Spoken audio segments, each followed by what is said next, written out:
तो dear student, आज हम बात करेंगे इस वीडियो में difference between osmosis and diffusion के। ऑस्मोसिस क्या है और डिफ्यूजन क्या है, क्योंकि ये वर्ड ना बहुत ज़्यादा इस्तेमाल होते हैं स्पेशली बायोलॉजी और केमिस्ट्री में।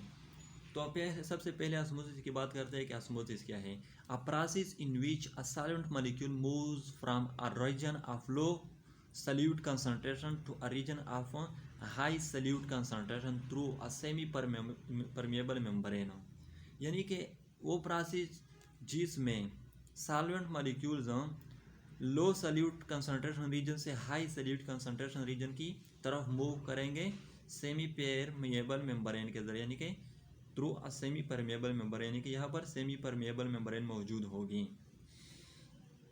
अब हम आप लोगों को डायग्राम में शो करना चाहते हैं कि डायग्राम में शायद आप लोगों को समझ आ जाए डायग्राम के ज़रिए।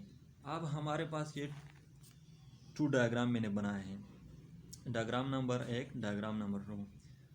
इसमें ये क्या है, सेमी परमेबल मेम्ब्रेन, और ये क्या है, semi permeable membrane. Semi permeable membrane का मतलब है, सेमी मीन्स हाफ।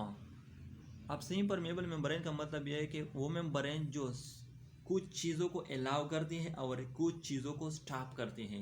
अब यह semi permeable membrane solvent molecule को अलाउ करते हैं और सॉल्यूट मॉलिक्यूल का जो मूवमेंट हो उसको स्टॉप करते हैं, क्योंकि इस सेमी परमेबल मेम्ब्रेन के जो पोर्स है वो छोटे होते हैं as compare to solute particle size के मुकाबले में। तो इसलिए सॉल्यूट के जो पार्टिकल है वो सेमी परमेबल मेम्ब्रेन को क्रॉस नहीं कर सकते हैं साइज की वजह से, जो कि क्योंकि सॉल्यूट के जो साइज है वो बड़े होते हैं as compare to the pores in the semi permeable membrane. अब यहाँ पर सॉल्वेंट का जो कंसंट्रेशन है वो दोनों तरफ सेम है। सॉल्यूट का जो कंसंट्रेशन है वो इस तरफ कम है और इस साइड में ज़्यादा है। अब मैंने कहा था कि लो सॉल्यूट कंसंट्रेशन रीजन से सॉल्वेंट के particle high solute concentration region की तरफ मूव करेंगे। तो जाहिर बात है यहाँ पर सॉल्यूट की कंसंट्रेशन कम है और यहाँ इसमें ज़्यादा है। तो ये जो सॉल्वेंट मॉलिक्यूल है ये इस तरफ को मूव करेंगे, क्योंकि इस तरफ सॉल्यूट की जो मकदार है वो ज़्यादा है, जो सेकंड डायग्राम में मैंने देखा है। यहाँ पर आप सॉल्यूट की मकदार वही है, जहाँ यहाँ पर भी 7 है और यहाँ पर भी 7 है, लेकिन सॉल्वेंट की मकदार कम हो चुकी है क्योंकि सॉल्वेंट इस तरह इस साइड में मूव कर चुके हैं। तो इस प्रोसेस को ऑस्मोसिस प्रोसेस कहते हैं। इस प्रोसेस को ऑस्मोसिस प्रोसेस कहते हैं। ये बात जहन में होनी चाहिए, जब ऑस्मोसिस की बात हो रही हो तो इसका मतलब कि इसमें सिर्फ सॉल्वेंट मॉलिक्यूल ही मूव करेंगे, सॉल्यूट मॉलिक्यूल मूव नहीं करेंगे, क्योंकि यहाँ पर सेमी परमेबल मेम्ब्रेन है और इसके जो पोर्स है उसको सॉल्यूट के पार्टिकल क्रॉस नहीं कर सकते। और जब डिफ्यूजन की बात हो रही हो तो ये बात आप लोगों को जहन में होनी चाहिए कि डिफ्यूजन में दोनों सॉल्यूट एंड सॉल्वेंट मॉलिक्यूल दोनों के मॉलिक्यूल मूव करेंगे, क्योंकि वहाँ पर कोई मेम्ब्रेन नहीं होती। मैं ये अब डिफ्यूजन की बात करने वाला हूँ, आपको समझा रहा हूँ कि डिफ्यूजन क्या है।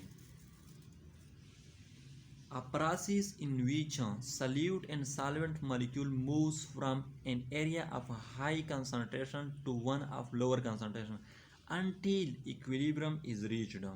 यानी कि डिफ्यूजन में मैंने यहाँ पर सॉल्यूट और सॉल्वेंट मॉलिक्यूल दोनों का जिक्र किया कि दोनों मूव करेंगे हाई कंसंट्रेशन एरिया से या रीजन से लो कंसंट्रेशन एरिया या रीजन को, until equilibrium is reach. Until equilibrium is reach का मतलब यहाँ पर यह है कि जब तक ये मूव तब तक ये मूव करेंगे सॉल्यूट और सॉल्वेंट मॉलिक्यूल जब तक दोनों साइड पे इसके मकदार सेम ना हो, तब तक ये दोनों मूव करेंगे। तो ये difference between osmosis and diffusion. Main difference जो इसके दरमियान है वो ये है कि ऑस्मोसिस में सिर्फ सॉल्वेंट मॉलिक्यूल मूव करेंगे, सॉल्यूट मॉलिक्यूल मूव नहीं करेंगे। और इसमें सेमी परमिएबल मेम्ब्रेन होती है ऑस्मोसिस में। डिफ्यूजन में सेमी परमिएबल मेम्ब्रेन नहीं होती और इसमें सॉल्यूट और सॉल्वेंट मॉलिक्यूल दोनों मूव करेंगे, दोनों मूव करेंगे। तो मेन बात यानी कि मेन डिफरेंस इन डिफ्यूजन और ऑस्मोसिस में ये होती है। तो दोस्तों अगर आप लोगों को मेरी वीडियो अच्छी लगी हो तो सब्सक्राइब करें, लाइक करें एंड कमेंट भी करें और नेक्स्ट वीडियो का इंतज़ार करें। Thank you.